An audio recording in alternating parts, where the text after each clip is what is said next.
Guys, it's Trail Skills. Welcome back to my channel. Today we're going to take on Deesa 12, but this applies to Deesa 12 through 15, and things have changed. There's a thing called a rock bee, a new monster, and it will change the way you want to actually attack this stage and levels above this. Right off the bat, we will talk about what we need to do. We have Commander Gaillard, we have Commander Brunhild, and Gaillard basically applies a shield to my artist, which will help him survive. So Assassins and Vanguards, and Brunhild is just a big damage increase for your energy and Hunter heroes. In my case, it's all Hunter heroes. And for those prototypes, guys, I'm running Soaring Medallion. It's going to boost my damage to my Hunters. And then I have just a Dominant, which is just giving me more HP for my characters. You can use anything you want. And then Coronate, which is going to help with that Serena healing. Alright, so here at the start of the fight, guys, before we get going too far, what I first want to do is talk about the boss and his mechanics. So first we have the Rock Bee, comes out and provides healing after the shield break. Then we have the Earth Shock, which is the same ability, does a large AoE attack, which is devastating. Then Rock Throw, if you don't have anyone melee range, he will do more damage. Then we have the Earth Shield, which is what we're talking about, the breaking the shield down. Then the Earth Blessing, the boss takes less damage for basic attacks.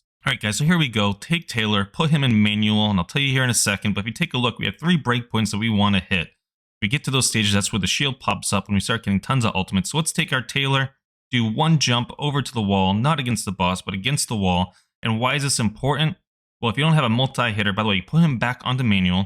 So we put him back on the manual now, onto auto, and Taylor is just going to do work and take down that Rock Bee when it appears here. When it hits 90%, you're going to see that Rock Bee is going to pop up after we take down the shield.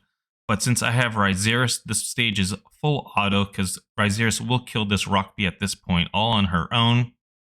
So there's the Rock Bee. It has appeared. You can see Ryzeris and Taylor start to hit it, and instantly it's down, which is great because that green line was applying the heal to the boss. Although you couldn't really see it very well, it can be absolutely devastating. So continuing on, we got all of our multi-hitters. We got Artist in the front. Every time he uses ultimate, you can see a shield that appears on him. That's the Gaillard commander. That way it's proccing when we need it to. Got Serena applying a lot of heals to keep us healthy. Ryzeris doing that multi-hit. Botmark doing that multi-hit. Taylor doing that multi-hit. Taking care of that shield count. And then that Rock Bee, like I was saying, Ryzeris with her ultimate just absolutely destroys it. And Taylor helping it brings it down extremely fast. And really what we're trying to do is get to those 3 breaking points that I pointed out with those arrows earlier that get to the shield before he gets too many of those slams down. So many things you need to understand about beating Deesa Caves. It really comes down to a couple of things. Team composition, but the level that your heroes are at, the harder that it gets is because your heroes are not developed enough. Now, you can get better gear on them, which can help.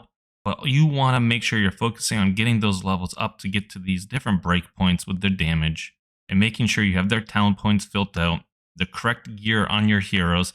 Bartmark needs crit rate, Ryzeris needs some crit rate, and we also need Taylor with crit rate.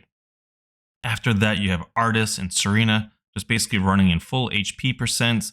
That would be absolutely perfect for them. And this is all important because now we get that legendary white gear, which is the best gear level in the game currently. And it's going to absolutely progress your account extremely fast.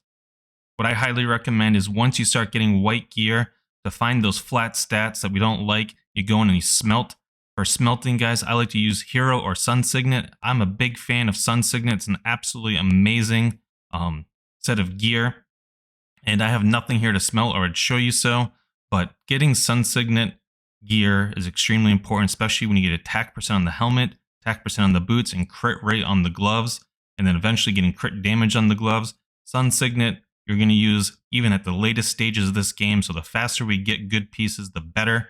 You can always get out that defense percent, which is not that great of gear. You can also utilize something like the resist gear to upgrade everything, guys. And that's going to do it for today. I really appreciate it, and I'll catch you all in the next one.